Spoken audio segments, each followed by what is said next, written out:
reference librarian for the Worcester branch of the Wayne County Public Library, and today I am here to review One Last Stop by Casey McQuiston.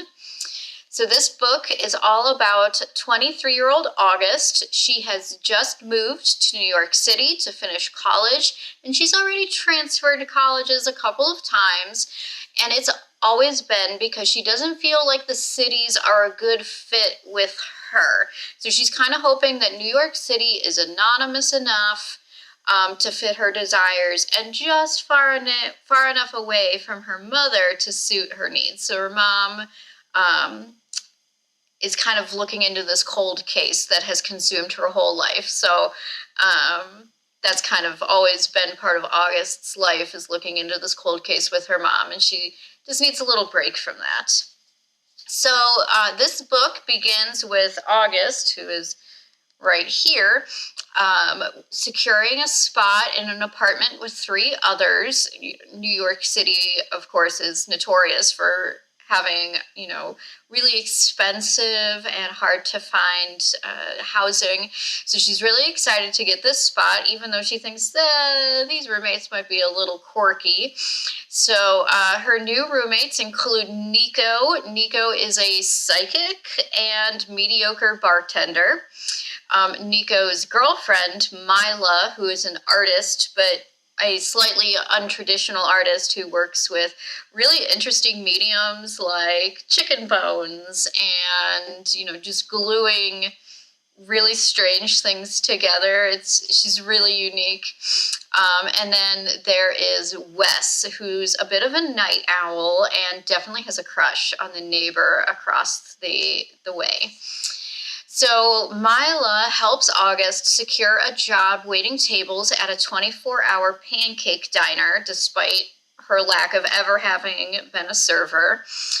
And so that's kind of how we start this novel. So August is super organized, a girl after my own heart, because that's how I am. So before she even arrives in New York City, she has already figured out the most efficient way to get from the apartment to classes, and that is to take the Q line train. So the first time she gets on, or is about to get on, she's stepping on, she spills coffee on herself while getting onto the train. And then suddenly this gorgeous punk rocker in a leather jacket is there with a scarf and is super nice. So August kind of immediately has a crush, and she awkwardly flirts with her subway girl and discovers that subway girl's name is Jane Sue. So Jane is sweet, and she's a lot of fun. She does things like throw impromptu subway dance parties. She gives Band-Aids to kids who scrape their knees while getting on the train. She even gives a teenager a pin to help him feel better about his identity. She's just an all-around really cool girl. So now, Jane obviously is on the same commute as August, which at first August thinks is super cute and must mean that Jane is equally as organized as August. And finally, August asks Jane out, but Jane simply says, "Sorry, I can't." So it's not long after her rejection, when of course she has rearranged her schedule so she doesn't take the Q train, that August finds this photo of Jane at that diner she works at, that pancake diner. And the photo is from the grand opening of the diner in 1974. So this kind of throws this whole wild goose chase. Is Jane a ghost? Because it's present day when this is taking place. So is Jane a ghost? Is Jane secretly in her 70s, even though she looks no more than 25?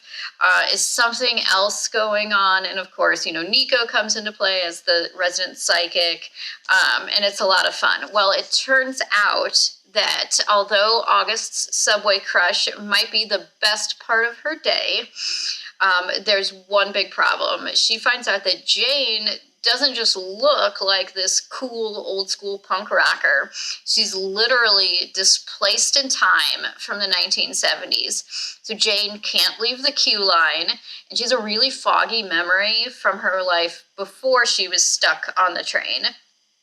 And so with the help of her friends and her roommates, August is determined to help Jane get off the train, even if that means losing her to the 1970s, where she technically belongs. While everything is going on with trying to unravel what is going on with Jane and the queue line, there's also a lot going on with the other characters too, and it just adds to the depth of the novel.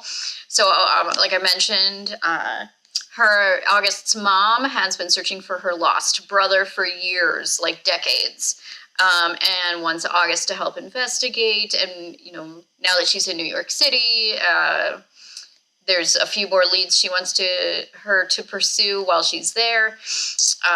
On top of that, that diner that she works at, that is now she loves and is beloved by all her friends, it might get shut down. Mila and Nico might get married. So there's a lot going on, and there's also a really fun heist, and I don't want to spoil what happens during the heist, but it was a lot of fun to read. So anyway, one last stop by Casey McQuiston is Nancy Drew Meets Time Travel, and is a diverse, magical, sexy, big-hearted romance where the impossible becomes possible as August does everything in her power to save the girl lost in time. All right.